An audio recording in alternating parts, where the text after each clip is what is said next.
Hello guys. नया business शुरू किया है और हर कोई अगर ज्ञान दे रहा है कि भाई जीएसटी नंबर ले लो। पर क्या आपको सच में अभी जीएसटी नंबर की ज़रूरत है, या फिर आप बिना ज़रूरत के रजिस्ट्रेशन लेकर आप अपना कंप्लायंस और सीए के फीस का बोझ बढ़ा रहे हैं। मैं सीए विवेक जैन आज मैं आपको सिंपल भाषा में ये क्लियर करूंगा कि एक बिजनेस ओनर को जीएसटी रजिस्ट्रेशन आखिर कब लेना मैंडेटरी होता है और इसके क्या हिडन फायदे हैं। तो अभी ही आप वीडियो पूरा देखिएगा। तो जीएसटी रजिस्ट्रेशन के लिए सबसे पहला सवाल ये आता है कि इसकी लिमिट क्या है, कब किसको लेना चाहिए। स्मॉल बिजनेस ओनर को जैसे बिजनेस स्टार्ट किया तो जीएसटी नंबर लेना चाहिए? नहीं, ऐसा नहीं है। इसमें लिमिट्स है। जैसे सेल्स को देखा जाता है, प्रॉफिट को नहीं। सेल्स को, आपका net revenue, total revenue, turnover, sales, उसको आप वो थ्रेशोल्ड लिमिट्स में आते हैं। थ्रेशोल्ड लिमिट्स भी दो प्रकार के बिजनेसेस के लिए है, एक सर्विस बिजनेस के लिए, एक सर्विसेज प्रोफेशंस के लिए, और एक बिजनेस ओनर्स के लिए है जो गुड्स बेचते हैं। अगर आप सिर्फ सामान बेचते हैं या जैसे ट्रेडिंग या मैन्युफैक्चरिंग करते हैं तो नॉर्मल स्टेट्स में जब तक आपकी सेल 40 लाख क्रॉस नहीं करती, आपको जीएसटी रजिस्ट्रेशन लेने की जरूरत नहीं है। और यही आप अगर सर्विसेज प्रोवाइड करते हैं या गुड्स और सर्विसेज दोनों प्रोवाइड करते हैं, तो जैसे हो गया आईटी आईटी सर्विसेज हो गया, सलून सर्विसेज हो गया, प्रोफेशनल अकाउंटेंसी, कंसल्टेंसी, जो भी सर्विसेज आप प्रोवाइड करते हैं उसके लिए टर्नओवर सेल्स की लिमिट है 20 लाख। और स्पेशल कैटेगरी स्टेट्स के लिए ये लिमिट दोनों गुड्स के लिए हो जाती है 20 लाख, और सर्विसेज के लिए हो जाती है 10 लाख। आगे हम देखते हैं कैसे कौन से स्टेट स्पेशल कैटेगरी स्टेट्स में आते हैं। जैसे रेगुलर कैटेगरी स्टेट्स के लिए 40 लाख की लिमिट है, मैंने आपको बता दी। स्पेशल कैटेगरी स्टेट्स के लिए गुड्स है तो 20 लाख की लिमिट है, सर्विस प्रोवाइडर है, सर्विसेज है तो 20 लाख की लिमिट है रेगुलर कैटेगरी स्टेट्स में। और स्पेशल कैटेगरी स्टेट्स में अगर सर्विसेज है तो 10 लाख की लिमिट। और स्पेशल कैटेगरी स्टेट्स किसको बोला जाता है? जम्मू कश्मीर, हिमाचल प्रदेश, उत्तराखंड, अरुणाचल प्रदेश, आसाम, मणिपुर, मेघालय, मिजोरम, नागालैंड, सिक्किम, त्रिपुरा। अब ये सब कोई भी स्टेट में से हो और आपको जीएसटी रजिस्ट्रेशन लेना है तो आपके लिए स्पेशल कैटेगरी वाले स्टेट्स की लिमिट देखी जाएगी। गुड्स के केस में 20 लाख, स्पेशल कैटेगरी स्टेट्स के सर्विसेज के केस में 10 लाख। अभी मैंडेटरी रजिस्ट्रेशन किसको लेना है और कब लेना है? मैंडेटरी रजिस्ट्रेशन उसको लेना है जिसका टर्नओवर 1 रुपया भी अगर उसने सेल किया, ये सब इनको, तो उनको डे वन से ही रजिस्ट्रेशन लेना है। उनको टर्नओवर लिमिट देखने की जरूरत नहीं है। वो 20 लाख, 40 लाख, वो सब लिमिट, 10 लाख, वो सब लिमिट उनको देखने की जरूरत ही नहीं है। उनको डे वन पे बिजनेस चालू करने के बाद ही उनको जीएसटी नंबर लेना मैंडेटरी है। सबसे पहला, इंटरस्टेट सप्लाई ऑफ गुड्स। जैसे अगर आप महाराष्ट्र में बैठे हैं और आपका माल गुजरात या किसी और स्टेट में बेच रहे हो तो लिमिट को तो भूल ही जाइए। आपको डे वन से आपको 1 रुपए का भी आपने सेल किया, इंटरस्टेट सेल मतलब एक स्टेट से दूसरे स्टेट में, तो आपको रजिस्ट्रेशन लेना मैंडेटरी हो जाता है। E commerce operator and seller, अगर आप आपका प्रोडक्ट अमेजोन, फ्लिपकार्ट, मीशो यहाँ से बेच रहे हैं, ऑनलाइन बेच रहे हैं, तो आपको जीएसटी रजिस्ट्रेशन लेना मैंडेटरी हो जाता है। भले आपका फिर टर्नओवर 0 से 1 रुपीज भी क्यों ना हो, तो आपको जीएसटी नंबर लेना मैंडेटरी हो जाता है। थर्ड में आता है कैजुअल टैक्सेशन।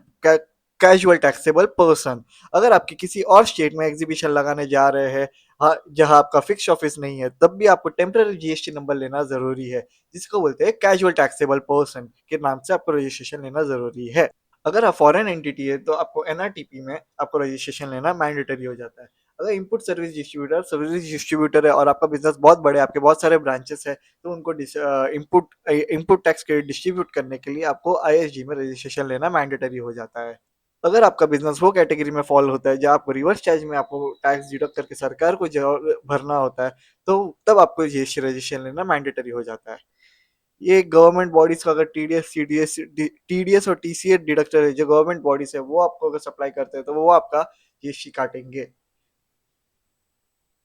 अगर आपका टर्नओवर साल के बीच में ही 40 लाख रुपया क्रॉस कर जाता है या 20 लाख रुपए क्रॉस कर जाता है, तो आपको साल के बीच में जो डे पे आपका क्रॉस हुआ है, वो डे से आपको विद इन 30 डेज आपको जीएसटी नंबर लेना मैंडेटरी हो जाता है। सपोज आपका अक्टूबर में आपका टर्नओवर क्रॉस हो गया 42 लाख, तो आपको जैसे ही आपको अक्टूबर में क्रॉस होता है, 40 लाख क्रॉस होता है, वैसे ही आपको जीएसटी नंबर लेना मैंडेटरी हो जाता है। तो आपको जैसे ही अक्टूबर के 15 तारीख को क्रॉस होता है, 16 तारीख को आपको एप्लीकेशन करना मैंडेटरी है।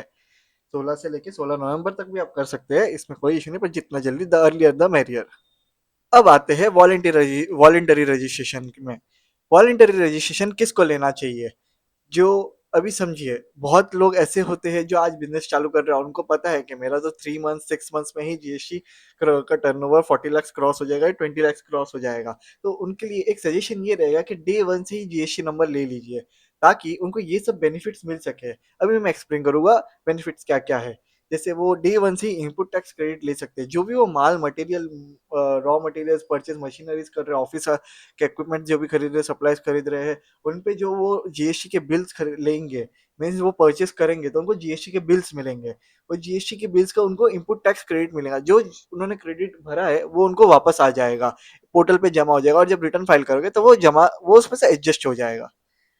आप बड़े-बड़े बिज़नेसेस के साथ अगर बिज़नेस करना चाहते हो, तो वो तो आपसे जीएसटी नंबर पहले ही पूछेंगे। वो पूछेंगे कि आपका जीएसटी नंबर रजिस्टर्ड है, आप क्या रजिस्टर्ड पार्टी हो? क्योंकि बड़े-बड़े बिज़नेसेस को क्रेडिट चाहिए होता है, तो वो बड़े-बड़े बिज़नेसेस जो गवर्नमेंट की सब कंप्लायंसेस करते हैं, उनके साथ ही बिज़नेस करना प्रेफ़र करते हैं। जैसे मैंने पहले भी बताया था आपको कि अगर ई-कॉमर्स बिज़नेस कर रहे हो, तो आपको जीएसटी नंबर लेना मैंडेटरी है ही है। इस जीएसटी नंबर लेने से आपके बिजनेस ग्रोथ एंड एक्सपेंशन में भी आपकी बहुत हेल्प होती है, आपकी ट्रस्ट एंड ब्रांड इमेज भी बिल्ड होती है।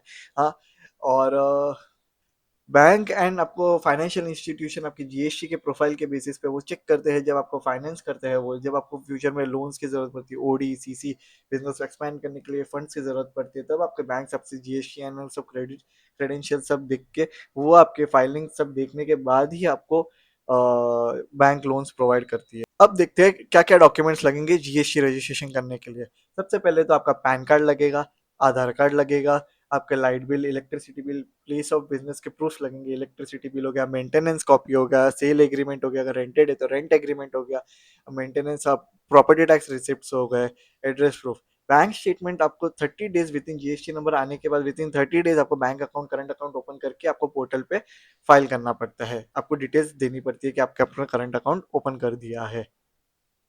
और ये कंपनी एंड एलएलपीज के केस में ये सब डॉक्यूमेंट्स लगेंगे। Passport size photos of proprietor या पार्टनर जो भी है, डिजिटल सिग्नेचर्स लगेंगे। ओटीपी से भी हो जाता है जनरली, डिजिटल सिग्नेचर की इतनी जरूरत नहीं है। लेटर ऑफ ऑथराइजेशन लगेगा या बोर्ड रेजोल्यूशन लगेगा कि किस पार्टनर को आपने अपॉइंट किया या किस डायरेक्टर को आपने बोर्ड में अपॉइंट किया ये जीएसटी कंप्लायंस देखने के लिए। एमओए, एओए जो भी आपने बनाए रहेंगे इनकॉर्पोरेशन के टाइम पे, आरओसी के टाइम पे, वो सब लगेंगे। एनओसी लगेंगे प्रॉपर्टी ओनर के, अगर रेंटेड प्रीमाइसेस है रेंट एग्रीमेंट लगेगा। जीएसटी में कंपोजिशन स्कीम करके भी होता है और एक रेगुलर स्कीम करके भी होता है। इसके ऊपर हमने एक सेपरेट डिटेल वीडियो बनाया हुआ है, मैं उसका लिंक डिस्क्रिप्शन में दे दूंगा, आप प्लीज चेक कर लीजिएगा। पेनल्टीज एंड कंप्लायंस रिक्वायरमेंट्स, इसमें अभी क्या क्या पेनल्टीज लगेगी अगर आप कंप्लायंस नहीं करते हो, तो चलिए देखते हैं।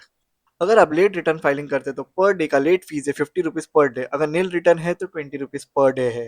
अगर आप लेट टैक्स पेमेंट करते हो, मीन्स आप जीएसटी आप भरते नहीं हो, सरकार को लेट भरते हो, तो 3B तो आपको फाइल करने देती ही नहीं है पोर्टल जब तक आपने पेमेंट नहीं किया हुआ हो।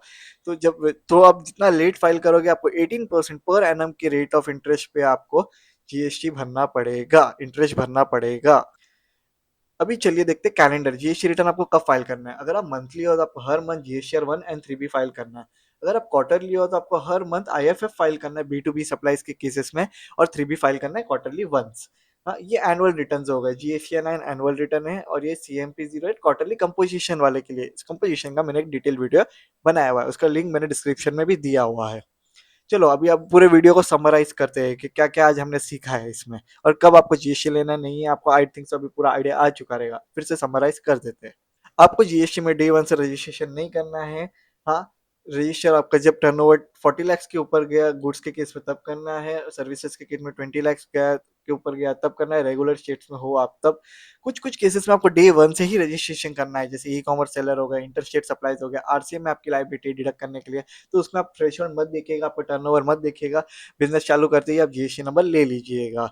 कोई कोई आप आपका अगर मन कर रहा है वॉलंटरी रजिस्ट्रेशन लेने का तो भी आप ले सकते हैं, इसमें कोई प्रॉब्लम नहीं है। आप डे 1 से रेगुलर स्टेट में और आपका टर्नओवर 40 लाख से भी नीचे है तो भी आप वॉलंटरी रजिस्ट्रेशन ले सकते हैं, इसमें कोई इशू नहीं है। आप वॉलंटरी रजिस्ट्रेशन लेने के बाद आपको कंपोजिशन स्कीम में जाना है या रेगुलर स्कीम में जाना है, उसके ऊपर हमने डिटेल वीडियो चर्चा की हुई है।